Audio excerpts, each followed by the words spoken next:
May 29, 1453, 100,000 Ottoman soldiers surrounded the ancient walls of Constantinople, the last standing fortress of the Byzantine Empire. The city had survived for over 1,000 years. No enemy had ever broken through its legendary triple walls until today.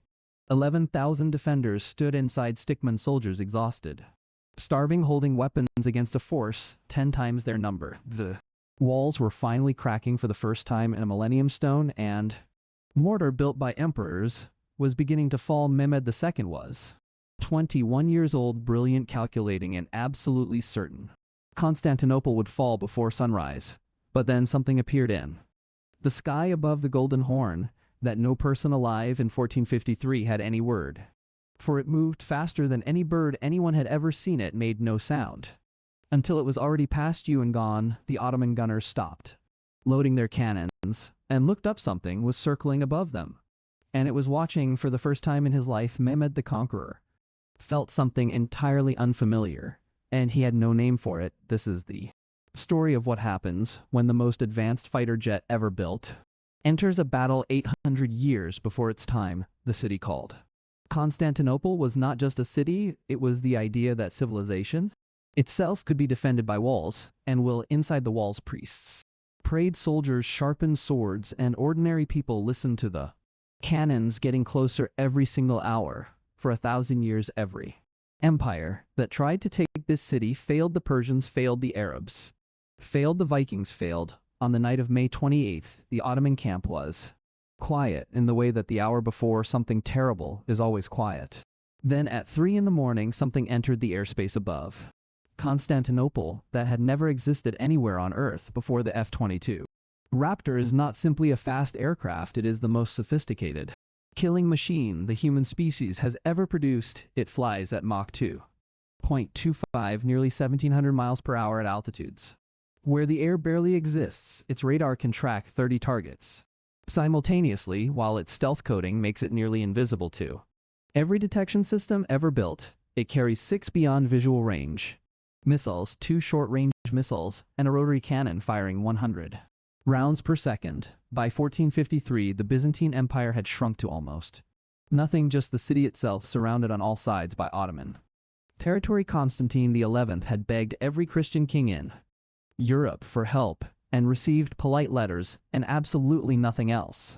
A handful of Venetian and Genoese volunteers stayed to fight, not because they had to, but because some humans still do that. Mehmed had commissioned the largest cannons ever built. One of them fired stone balls weighing over half a ton each shot. Every day the walls were repaired at night, and every morning the cannons broke them again. The defenders were running out of time. The chief engineer told Constantine the walls could absorb perhaps 3 more days of bombardment after that. The stone would simply give. Mehmed had chained the sea entrance to the Golden Horn, cutting off any hope of resupply or escape by water completely. Constantine spent the night of May 28th walking the walls alone, touching the stones, saying goodbye to every inch of the city. In the Hagia Sophia, the final Christian mass was held. Every person in the city who could walk came to pray that night. 11,000 defenders cross 14 miles of walls meant 1 soldier for every 4 meters. Almost nothing against what was coming. One Byzantine soldier wrote in his diary that the Ottoman army was so vast it looked like the sea had grown legs and walked. The pilot looked down at Constantinople from 40,000 feet and saw the campfires of the Ottoman army surrounding the city completely. On his tactical display, 127,000 Ottoman soldiers appeared as small triangles surrounding a single blue rectangle. The mission parameters were simple: 1 aircraft, 1 pilot, 1 city, and 1 instruction protected for as long as possible. At 5 in the morning, the F-22 began its first low pass over the Ottoman lines, and the battle for Constantinople changed forever. The sound hit the Ottoman camp half a second after the aircraft had already passed. A crack of thunder from a clear sky. The cavalry horses panicked. First 15,000 animals that had charged through battles without flinching scattered in every direction instantly. 3 Ottoman cavalry regiments became useless in 45 seconds, not from fire, not from weapons, simply from a sound they could not explain. Mehmed did not panic. He never panicked. He stood absolutely still and watched and waited, and began to think about what he had seen on the walls of Constantinople. The defenders watched the impossible shape climb straight up into the sunrise, and for the first time in weeks, they cheered. Constantine had no word for what he had just seen. Nobody alive in 1453 did, but he understood one thing: it was on their side. Mehmed called his senior commanders together and asked a single question: what is it? And not one of them had an answer. The court astronomer searched every text he owned. Persian, Arabic, Greek, Roman. Not one book contained a description of what his soldiers had seen. Even the Janissaries, the finest soldiers in the Ottoman army, stood in their formations looking at the sky instead of the walls. On the second pass, the F-22 fired its cannon. A line of explosions appeared across the ground in front of the Ottoman artillery. 6 Ottoman cannon crews abandoned their positions completely. The others pressed themselves flat against the ground and did not move. Mehmed watched his artillery crews run, and for the first time since he arrived at Constantinople, he recalculated his timeline completely. The F-22 did not attack again immediately. It circled. It watched. The pilot was conserving fuel and ammunition and thinking carefully. The psychological effect was immediate. The Ottoman soldiers could not stop looking up. Every soldier was doing 2 jobs: fighting and watching inside the walls. The defenders used every minute of the pause to repair the cracks in the stone, working faster than they had in weeks. Every hour the walls held was an hour the city survived. Constantine did not ask how. He just gave orders and kept moving. But that wasn't the worst part. Mehmed had studied the aircraft for 3 hours and made a decision: he would probe its limits. 20,000 cavalry advanced toward the walls, the largest single cavalry force Mehmed had committed since the siege began. The F-22 turned toward the cavalry column. The pilot selected 2 AIM-120 missiles locked on the leading elements and hesitated. He had 6 beyond visual range missiles and 127,000 soldiers below him. The math was not encouraging. He fired twice. The missiles covered the distance in 4 seconds, and the explosions that followed were unlike anything 1453 had ever seen. The Ottoman cavalry charge dissolved not in defeat, but in absolute confusion. No soldier in that formation had ever seen an explosion from the sky. The retreat was not ordered, it simply happened. The way that things happen when human beings encounter something completely outside their experience. Mehmed watched 20,000 of his cavalry retreat from 2 explosions, and he did something that revealed his true genius. He smiled. He had just learned something crucial. The aircraft was real, it was deadly, but it was singular, and singular things have singular limits. Mehmed ordered simultaneous attacks on 3 separate walls, forcing the F-22 to choose which threat to respond to. First, on the tactical display, 3 separate assault columns appeared simultaneously, and the pilot felt the first cold calculation of the engagement: 4 missiles remaining against 3 simultaneous attacks against 127,000 soldiers. This was no longer simple. He chose the largest column first, southern wall. The main assault: 60,000 soldiers with siege towers and scaling ladders. Advancing, 2 more missiles fired. 2 columns dispersed, but the third column, the northern attack, was already at the walls and climbing. For 11 minutes the northern wall was breached. Ottoman soldiers and Byzantine defenders fought hand to hand on the ancient stones. Cannon run cleared the base of the northern wall. The soldiers on the ladders above were already engaged. No cannon could help them. 23 Byzantine defenders held the northern wall breach for 11 minutes. Against 400 Ottoman soldiers, and none of them retreated. 2 missiles left. The pilot checked his fuel state. 4 hours of flight time remaining. 1 city still standing below him barely. The first day ended with Constantinople still standing, the walls damaged in 3 places but not broken, and the Ottoman army confused. That night Mehmed held his longest war council since the siege began, because for the first time he was genuinely uncertain, and almost nobody talks about what happened next. Mehmed ordered his engineers to build something under cover of darkness.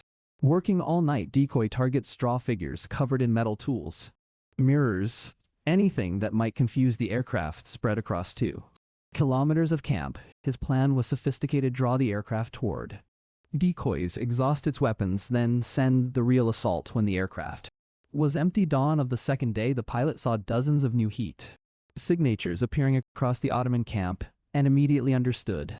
He did not fire. He circled and watched, and the Ottoman soldiers waiting To see the aircraft exhaust its missiles, waited and waited for 4 hours. Neither side moved. The F-22 circled the Ottoman army, watched the straw decoys, stood in the morning sun, doing nothing. Mehmed waited 4 hours, then signaled the real assault. The main column, 100,000 soldiers on the move toward the main gate. It was the most soldiers Mehmed had ever committed to a single assault. Every available soldier moving toward a single point at once.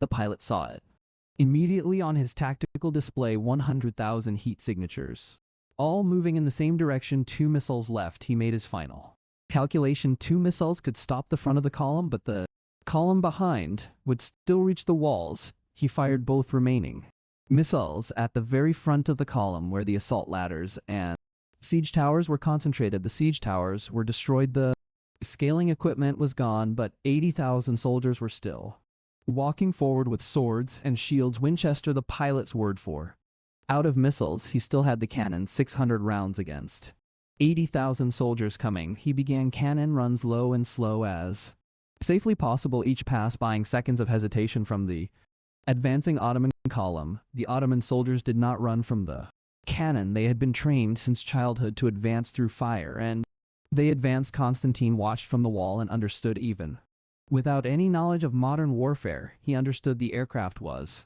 fighting alone. Constantine made a decision that historians would debate.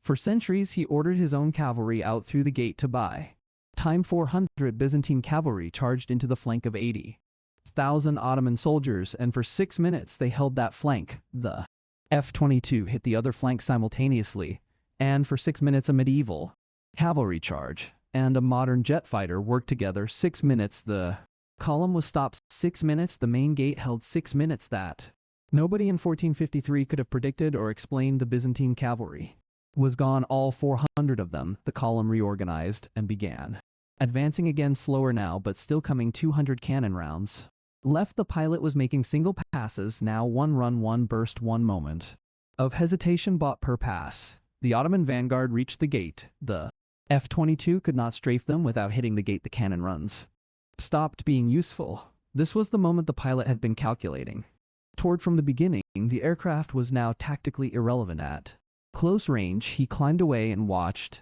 and the defenders of Constantinople fought the final assault of the siege without any help from the sky. Constantine himself was at the gate, sword in hand, fighting alongside his soldiers, the Emperor of Byzantium defending his own door. The fighting at the gate lasted 40 minutes, hand-to-hand, stone walls, blood shouting, the sound of metal on stone. Mehmed watched from his command position and could not understand how 11 men were holding his vanguard, and then he looked up. The aircraft was circling but not firing. Mehmed watched for 10 full minutes, and it did not fire once. And he understood. He raised his hand and committed every remaining soldier to the final assault, the absolute last reserve he had held back. All day 120,000 soldiers moved at once toward a single point, and the ground shook, and the pilot watched from above. 50 cannon rounds fuel for 2 hours, 50 rounds against 120,000 soldiers and a gate that could not hold. He dove at full military power. The sonic boom hit the Ottoman column like a physical wall. Soldiers stumbled, fell, stopped moving. The sound alone stopped the advance for 90 seconds. 90 seconds of silence on the field while every soldier recovered from the noise. 90 seconds bought by sound alone, but the fuel warning had appeared. The aircraft had less than 1 hour of flight time remaining. He made a radio call to no one. There was no one to call, no base, no carrier, no support aircraft, nothing but silence. 1 aircraft, 1 pilot, 1 city, 1 hour of fuel remaining, and below him, the city was still standing, but only barely. Constantine had been wounded twice in the fighting, but he was still on the wall, still calling orders, still holding the line together. Mehmed stopped the attacks again. He was watching the aircraft circling, wondering why it had not fired in 40 minutes. Calculating, the second day ended, and Constantinople was still standing, and the F-22 was still in the air, and nobody on earth understood why that night Mehmed did something he had never done during a military campaign. He wrote in his personal journal about what he had seen. He wrote that the sky demon had no equal in any army he had faced, and then he wrote 4 words that revealed everything. But it is alone 4 words that showed Mehmed the Conqueror was still thinking, still calculating, still absolutely certain he would win the Pilot spent the night making slow fuel-conserving circles above the city.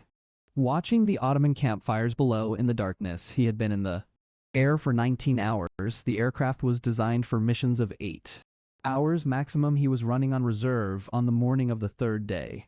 Mehmed deployed his army differently, not one column, but 7 smaller columns spread across the walls. 7 simultaneous attacks. The pilot had 0 missiles and 50 cannon rounds, and 7 columns were advancing on 7 different walls. He chose the largest column, but 3 others reached the walls before he could redirect, and the defenders were spread impossibly thin. 3 simultaneous breaches, 3 sections of wall. The same defenders who had fought for 2 days trying to cover 3 places. At once Constantine ran from breach to breach, a 60-year-old emperor, physically running along the top of ancient walls in the third day of fighting. 30 cannon rounds left after the run. 1 breach cleared.